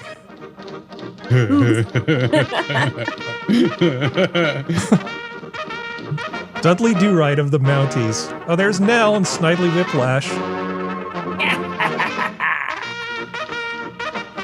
I love his voice. Ma'am, sir. Oh. And now it's going to start. Okay. At the close of the 19th century, Canada was overrun with Canadians and smugglers. The best Canadian, but the worst smuggler was... Not overrun with Canadians. Canada was overrun with Canadians and smugglers. The best Canadian, but the worst smuggler was Snidely Whiplash. Whiplash and his band of smugglers were I love Snidely Whiplash. I do too. Musicians. Unfortunately, his music was very bad. Of course it's bad. Not only are my boys tone deaf, but their instruments are filled with stolen furs. Yes, that was how the arch-criminal smuggled furs out of Canada. But like all lawbreakers, he had yet to reckon with the mounted police. Ladies, please move your hats. Looking at the pride of that noble force, our hero, They're Dudley all Do played Right. by Sid Gould. And this is Dudley Do Right's horse. The apple of Dudley's eye was the beautiful yet unpredictable Nell Fenwick. Dudley loved Nell. Unfortunately, she loved his horse. Why won't you? Because you are too good, Dudley. For you, Nell, I would rotten up.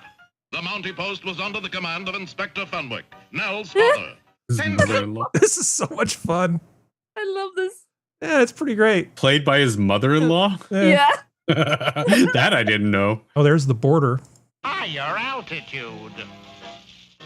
4 minutes and 59 seconds later, Snidely Whiplash and his men were about to set foot across the border when... Halt! You are under arrest. Egad, do right. How did you escape? I didn't. So when I was very, very young, this was my Canadian education.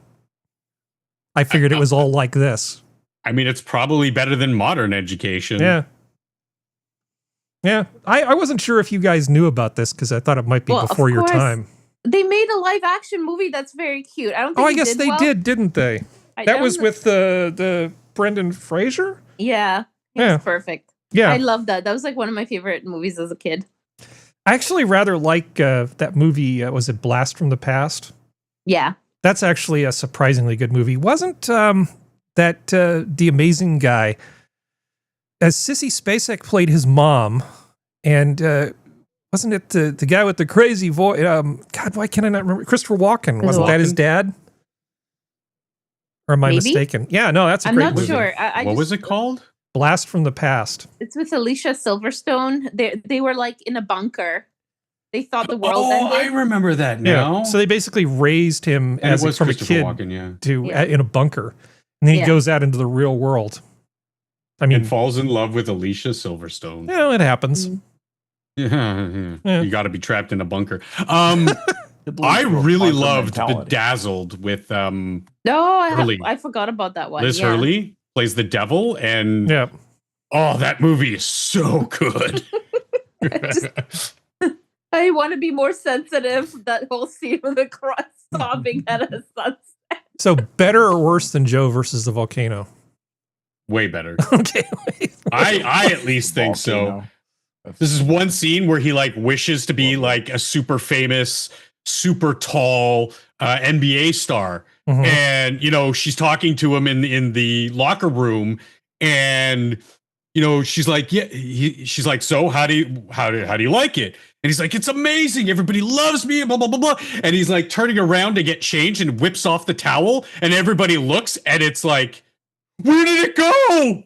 It just like, because she's the devil. So each time he makes a wish, it's with some unseen, unspecified drawback. And in that case, he's got a very, you know, and he's like, no, undo it all. It's so good because she keeps messing with him in that way. Like he becomes, very rich, like just a wealthy person. And it turns out he's actually like a drug kingpin in Colombia. And so it's interrupted. The scene's interrupted by American military bursting in to arrest him and God, what's the guy's name from Venezuela? Maduro. And Maduro him. So extradite him to Canada to be like, you know, thrown in jail. But it's really good. And I mean, Liz Hurley is always a treat. Yeah, not just because she looks great, because she's a fantastic actor. For a essentially a supermodel, she's really a good actor. I mean, there's a lot of supermodels that have. There's a lot of supermodels that have tried to act, or even not so supermodels, and they almost all are terrible. That that movie that was sort of a Journey to the Center of the Earth thing starring Kathy Ireland. Oh my God. It was before she learned how to fix her voice. That was genuinely painful. That was really not good. That was a bad movie. Yeah. And Angie Everhart, bless her heart, in what was it? Some of the Substitute movies where the teacher beats up all the gangs. Yeah. Man, models do not make good actors for the most part, but Liz Hurley, she's solid. She's actually pretty good as long as she doesn't get out of her wheelhouse. Yeah. Yeah, with good direction, I will die on this hill. Like she got in Bedazzled was just really, really good. So you got a great performance out of her. If you put her with somebody who doesn't care, who's just like, oh, she's hot, let her just be hot on screen, you're not going to get a lot. But because she's got that sort of model-esque persona, she takes direction very well. Mm-hmm. Unlike most... Well, I mean, I can say that most models turn actors do take direction very well, but like you say, most of those models just don't have the capability to be actors. Mm-hmm. So, you gotta play a little trade-off. There's a certain, it's like the crazy hot scale. It's like the crazy capable scale, or the hot the capable hot scale. So you got to be within a certain zone of capable to act and hot to be decent enough for screen. At least that's my hot take. Well, I mean, most people are not good actors. I mean, I was almost in a movie once, and I realized this was a terrible idea, so I got myself out of it and ended up becoming the sound engineer. But yeah, I mean, most people should have no place acting, just terrible. Not everybody's good. Elizabeth Hurley, I think, is great. She's got really good comedy timing too. She's sort of gotten a bit creepy. Her relationship with her adult son is weird. Oh, it's a little unseemly, but you should really judge her work as it's on its own merit and not let other things get in the way of it. At least I always try to judge people by their work separately from them personally. Yeah. It's a little hard sometimes when there's like somebody who's like super, super lefty. Like I can't deal with Jane Fonda. Yeah. No. Just no. I mean, Mark Ruffalo, but yeah. Mark Ruffalo is he's just not that great of an actor. No. I don't think, I mean, I've argued this with several people. Like they think he's a good actor. He's just a piece of shit person. And I'm like, but I don't think he's even a decent enough actor. Yeah. Yeah. Because he's the lout type, but he doesn't carry off any toughness at all. No. So how about a tech article? So Geodes? Is Geodes here? Yes. Okay. I'm here. So the whole idea of making a Linux gaming rig. It looks like it's in some ways gotten easier. So there's a thing that programmers use called a mutex. So when a bunch of people are saying, hey, let's figure out who gets access to something, you essentially sign up for a thing called a mutex, and you can figure out whether it's your turn or somebody else's turn to do something. It's a locking mechanism that can be shared. Now, Windows has like a completely different kind of mutex than Linux does, and you can sort of fake it. So what they did is they actually put a new call into Linux just for the purpose, not of making Linux work better, but just for the purpose of making Linux work better when emulating Windows programs like games. They're actually adding things to Linux to make it emulate Windows programs more easily. There's a new version of Wine out, which is the Windows translation layer, Wine 11. And so this stuff just keeps getting better and better and better. And it's going to benefit Proton and all these other things. I'm kind of excited. I really want to build a Linux gaming rig at this point. Yeah. Well, I really do. I remember it was like a year or two ago, we were joking a little bit about the sudden increase in market value of Linux as a gaming platform. Yeah. And it's like, I mean, I was kind of like, I didn't expect it to happen this soon. I think really the push for Windows 11 really just put a lot of people off. And then they started looking around going, oh, wait, there's all these other operating systems that actually are genuinely decent. Yeah. Maybe we should give it a try. Well, there's a lot of, hell no. You just, yeah. I mean, And there's other things in Wine 11 which will percolate out to Proton and crossover in the Mac and different things. It would be really fantastic if the gaming... The more I don't have to run Windows 11, the happier I am. I just don't want to. The only real thing, in my opinion, that's going to be a bottleneck going forward isn't even related to this. Mm-hmm. It's the RAM hike in price. That's the big thing right now. But other than that, I mean, I'm looking forward to it. Like I said, I've been looking at Garuda. I've been looking at a couple of others. I do plan on doing the switch over at some point. I'm thinking this year, but I don't know exactly when, because I'm debating whether.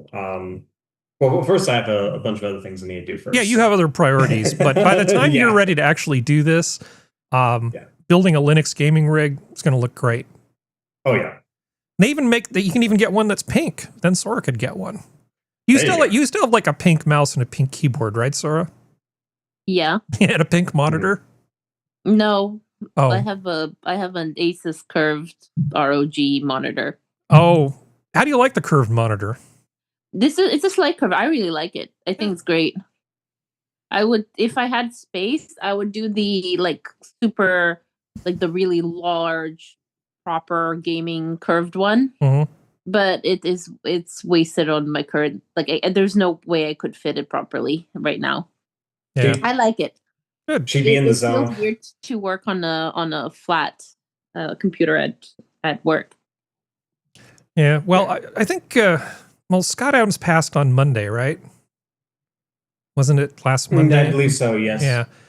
Well, I mean, it didn't come as a surprise to anybody, but as Scott Adams would say, you could have just asked me. That was one of the things he would often say. Well, you could have just asked me on this one. Researchers found something that could shake the AI industry to its core. In a nutshell, it's the same thing I've been telling you all along. Copyrighted works gets slurped up by AI when it's learning, and then get regurgitated in whole or in part by these AI things violating copyright. You could have just asked me. We all know this. It's like if you train things on copyrighted works, it's going to affect what comes out of the other end of the AI thing. It's that simple. You could have just asked me. There's been copyright is dead. It certainly could be. Remember all those old RIAA commercials? You wouldn't steal a car. Right. You wouldn't steal a car. Right. I remember that. Those ads were great. Yeah. I mean, in terms of sort of like PR backfiring, because those things got lampooned handily by everyone. They're still being lampooned. Mm-hmm. As they should be. Yeah. But they've been talking about using AI for math. And so this guy here, Joel David Hampkins, says AI models are basically zero help for mathematicians as they produce, basically mathematics. And this is really about the hallucination thing. If you want something really complicated to show up that claims to actually work, but ultimately has one or two little small holes in it, because it's an eager puppy, it'll give you something that looks like a working proof. That doesn't mean it is one. There's a lot of skepticism about using these types of computer systems. Now, I don't know if did you take abstract algebra, Skep? I did not take abstract. I took matrix algebra after integral calculus, and then basic differential equation. Well, there are definitely types of math where tools could help assist a mathematician, but I don't think mathematicians are going anywhere anytime soon. I really don't. I don't think that AI has the necessary rigor to have just AI spit something out and go, okay, well, there's the answer. It proved it. Yeah. Riemann hypothesis, done and done. Yeah, exactly. Derive Riemann.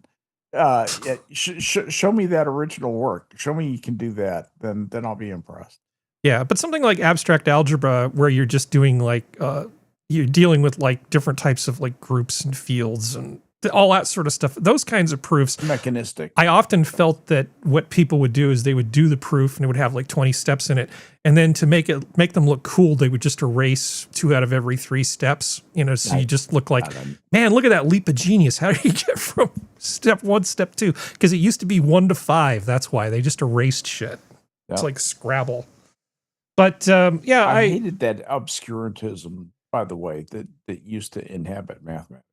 I think that's a real step forward that they don't do that so much anymore. Yeah, math has got some problems. Yeah. Well, there was also a piece that I saw. It wasn't in an actual journal. It was just an opinion piece. And I guess, I know that Salesforce.com, Mark Benioff's company, is it Mark? Mm-hmm. I don't know. I forget the name. Maybe one of those guys is like the Game of Thrones people. I forget people's names. But Benioff is the name of the guy who runs Salesforce. They fired 4,000 people who work with customers. Now, Salesforce is not a cheap product. When you have problems and things are not working and your relationship with your customers is on the line because something's not working and you call up Salesforce, you expect support. And when you get an AI that doesn't work quite right, things don't go well. So apparently they're trying to hire back lots of people and fix the huge mistake they did. They had a bunch of people that were uniquely trained on his product and fired thousands of them, thinking that AI was just going to fix it. Wow. Oops. I do think AI is going to just tear a whole bunch of sections of the economy out, though. A lot of jobs are going to get lost.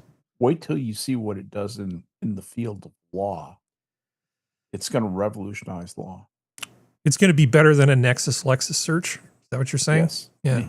Yeah, a lot better. Even search engines have been a huge benefit for law. Oh yeah, that changed their world. Well, as a replacement for all those janky natural language processing libraries in Java, I think AI is a great thing. For manipulating images, I think it's absolutely fantastic. But I don't think that it's a replacement for people necessarily. Certainly not when you're spending thousands and thousands of dollars a month. You expect somebody who is not only a person, but a person who can communicate clearly and knows how to fix your problem. You will not accept substitutes. It's going to change some jobs. Yeah. It's going to eliminate some jobs and create some new ones. In other words, it's normal human activity. I drove by a travel agency the other day, and I was surprised that still existed. Yeah, I mean, does anybody go to a travel agent anymore? Probably older people. Dick Van Dyke. That's like Baptist churches. As long as there's old people, there'll be Baptist churches and there'll be travel agents. I think though. I think we're mostly done with sort of main things. So now I'm going to save a few things for next week. Oh yeah, of course I have palette cleansers. What do you take me for? Let's have a palette cleanser. Or 2 or 3. Here's a cringy song for you, Functional. Uncle Moishi and the Mitzvah Men. I eat only kosher, kosher, kosher, kosher. That's the food for me. Kosher, kosher, kosher. I eat only kosher. Breakfast, lunch, and supper. Kosher it must be.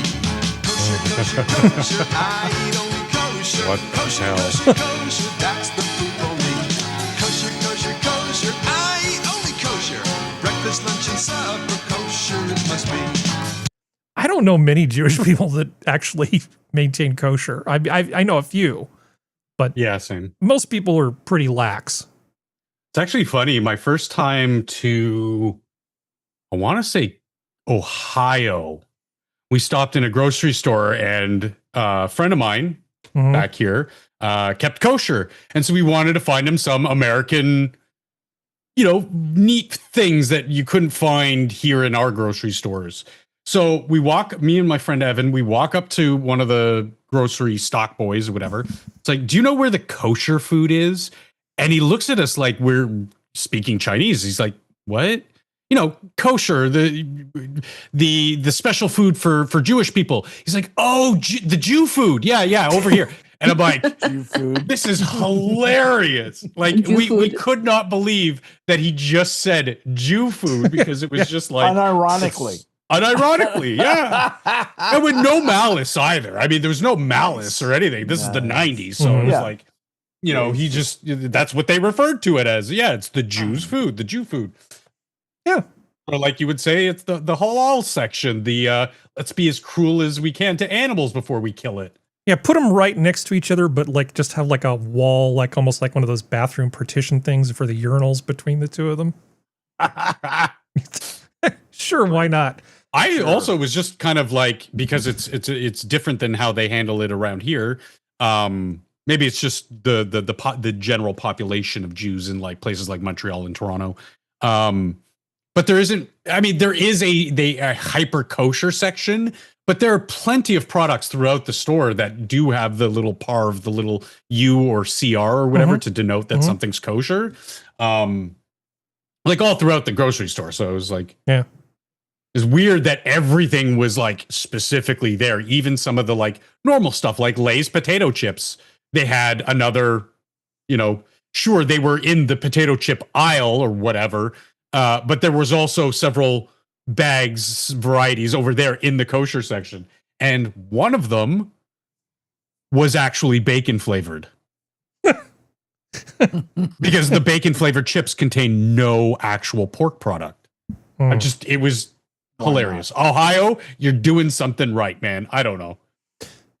So here's the thing, which I think will, I think this is pretty cute. I think this is going to appeal to Sora. POV when your desktop folder becomes real life. That's cool. So you can put a little NVMe drive in this and make it external, and it looks like a folder on your desktop. That's I like adorable. that. I like it. Isn't that cute? It's very nice. It's really stupid, and I actually kind of want one.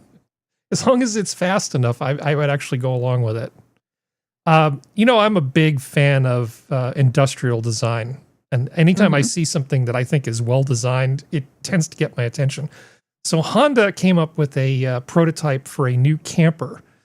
A lot of their cars aren't really designed to haul like a 3-axle, 10,000-pound thing behind it. But you still want to go camping. So they came up with this thing. Let's see, I'm going to kill the audio on this. So this is this futuristic camper that they came up with. So you can tow this thing. It's actually fairly small. Most Hondas can tow it with no problem, even if they don't have the huge capacity. Things that you want, like your kitchen and outdoor bathroom and stuff, are all modular. You can just add them into those 3 spaces. It's a really lightweight pop-up camper tent thing that you can carry behind your regular old car. You don't need massive towing packages or anything else. And I think it actually looks pretty good. Yeah, it looks like it. I mean, I wonder how it holds up. That's the only thing. It looks a little flimsy. Well, if it's got good suspension and it's built properly, it should hold up just fine. I would think that Honda knows how to build something that rolls down the road without shaking apart better than most of Detroit. I remember my old Fox body Mustang where I was driving down and I heard something fall in the back of my car. And it was one of the screws holding one of the interior panels. Oh, yay. It just fell out while I was driving. Nice. I love Fox body Mustangs, by the way. I think that they're actually really great little cars. Did anything happen? Like, no, something became loose. It was always just like rattles and loose things. Honda generally is pretty good about not making things that rattle apart. I think if you were to take this off-road, it might be an issue. This is really not the I'm going to go boondocking off the road type thing. This is really more of a civilized campground type of thing. Yeah. But like I said, I like good industrial design. So if I see something and I like the way it looks, I'm all for it. I've got some other pictures of it right here. Let's see. So much stuff. Well, let's move on to the other thing. You don't have to listen to this. So this is what I just call British autism. Oh boy. Okay. What kind of autism did you get? I got this kind. 70s Soviet. Boys, up you go! Fucking climate. I used to play with people like him. Oh my god, you're all gonna die, it sounds like. What kind of autism did you guys get? I got this kind. I have to say, I'm kind of digging the 70s Soviet military uniform. I like. Yeah. But I'm also digging the enthusiasm of this. Come on, advance! I mean, he's LARPing while he's playing the game. I used to play with people like that in a similar game to that. Mm-hmm. What's it called? Geo Banner and something. Geo might not be here. It was called. Banner Lords or whatever. Banner Lords. Yeah. Very, musket driven kind of combat on the Battlefront scale. Not scale, but like. There's objectives you have to take and hold and all that. And I played with some outrageous characters who I obviously couldn't see them. Like this guy's obviously streaming, but they would act just like that and in the game. And even today in Space Marine, you have people with like voice modulators. They're like, let's get them, brother. What are you doing? Watch your six. It's just, people get really into it, and I'm all for it because that just makes the gaming experience so much better. I told you guys I was listening to a bunch of these crap AI slop stories. Oh God, yeah. And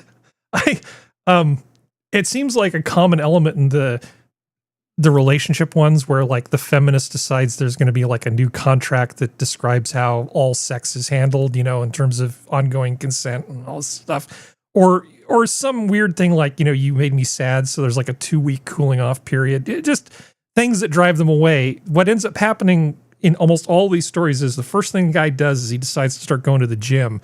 And the second thing he does is he dusts off his gaming rig and then starts gaming all the time with the boys. It's like every single one of those, they decide that's like the tropiest thing. The idea that guys should just put that part of them aside just because they're in a relationship, like you can't play games because, you're my man and I've got you on a schedule now is just insane. Yeah. Most of the guys I know don't have that problem. I don't know of any guys that are henpecked who are in relationships where they can't play video games if they want to. I mean, or made to feel guilty if they're playing a video game. Not anymore. As long as it's like as long as you're getting your work done and stuff, who cares? Yeah. It's your leisure time. You work your ass off. You should be able to do whatever the hell you want. Yeah. It's like a Commander Keen lives. Yeah. There's a video, or not video, but podcast of a bunch of guys talking, and this was from maybe 2016, I want to say. These are guys who like just got out of college right as the 2008 crash happened, and they couldn't find any work, and they said, like for them, finding a good video game was pretty much the only joy they had during that time period because they got to actually meet with other people and chat and hang out and have a good time. And it's one of those things where it's like, it's on one hand, it's kind of too bad because like how much it has affected, being able to physically go and socialize. But on the other hand, it's like they got to basically kind of network with other guys, and form like gaming groups and stuff as a result. So it's different, it's not so much that it's bad, it's just different.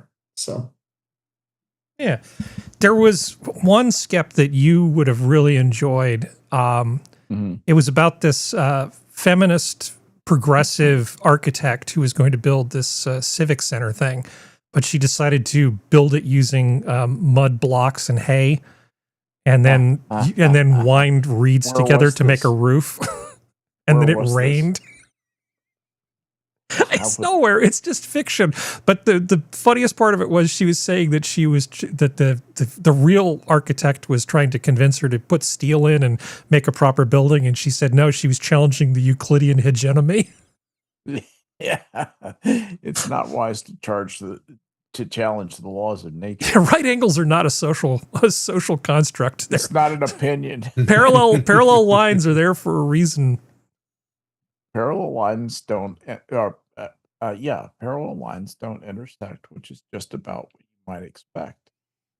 Yeah, from the Euclidean hegemony. If you buy into all that sort of stuff. Well, scientific laws may change, and decimals can be moved. Absolutely. The following is constant and yet be unscrewed. The square of the hypotenuse of a right triangle is equal to the sum of the square of the two adjacent sides. Hey, so so your cat wants a massage? Champion, it's time for cat massage. Nothing showing. Petting is just randomly Can't see it. petting. Most people will go mid-back. If we understood fluent meow, our cats would tell us that petting is passé because your cat wants a massage. No oils or lotions are needed. Cat massage even helps some cats tolerate a bath, but I don't think we'll be showing that. Hey, Champ, now that we've told our friends about the benefits of cat massage, She talks let's to show her them how cat. to do it. If you're right-handed, use your right hand. Left-handed. So is this instructional so far? Do you think? If you're right-handed, use which hand? Yeah. The time, so why not be the best at it? Like the touch of a fairy. Caution, if your kitty doesn't like her fur disturbed, she may tell you to shuffle out the door. And caution, either they like this or they don't. Caution, this is tender territory. A whisker watch alert is in effect here. Good Lord. It's so loopy. It's really, really watchable. I love the fact that she's completely Awesome. deadpan as she reads the dialogue. Is what I want to know is she in on the joke, or is somebody else running her? I don't know. Badge of honor, so let's not neglect it. Simply start from the base of the rump, rubbing your way out, and Like the follow look it on to the its cat's natural face. conclusion. Who's the best cat in the United States? Okay. I think I hit my tolerance limit. Okay, so that's Wow. cat massage. I What do you think, Nixie? Should you have a cat massage? Yeah. yeah. Okay. I got a roll of the head. I found something even worse. So this is another training video for like a fast food thing. So this is when honey barbecue chicken came out at KFC. They made a training video, but they decided to make it into a spoof on Wayne's World. Dwayne's World.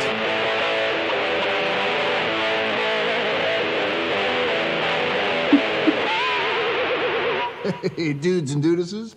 Hey, well, my little brother Wayne and his bodacious friend Garth have been Dudeses? making it big these days.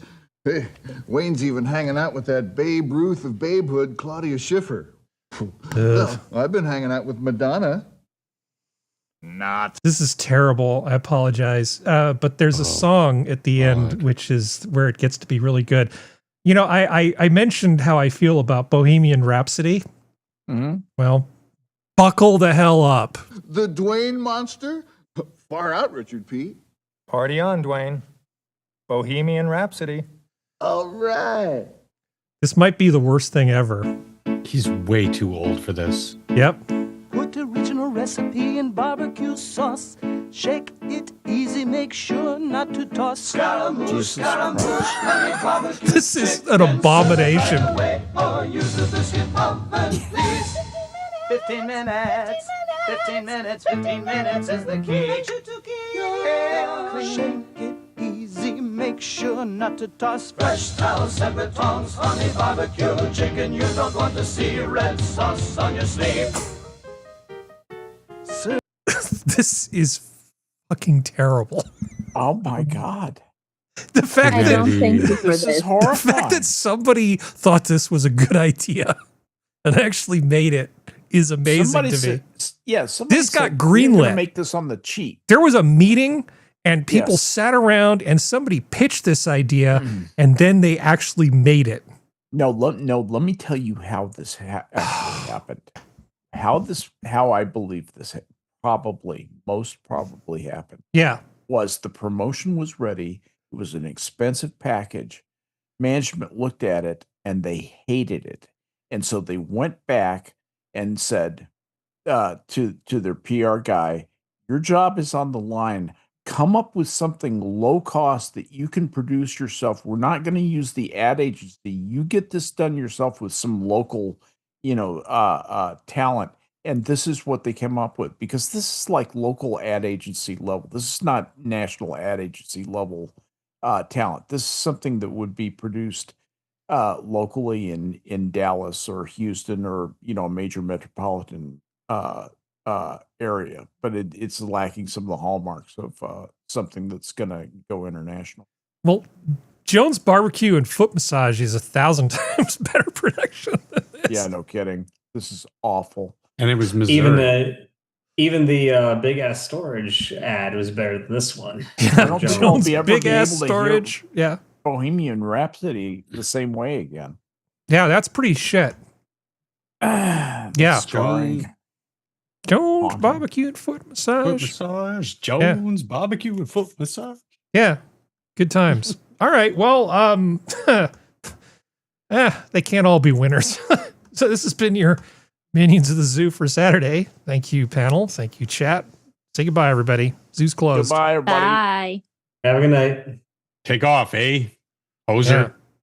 Happy Black History Month.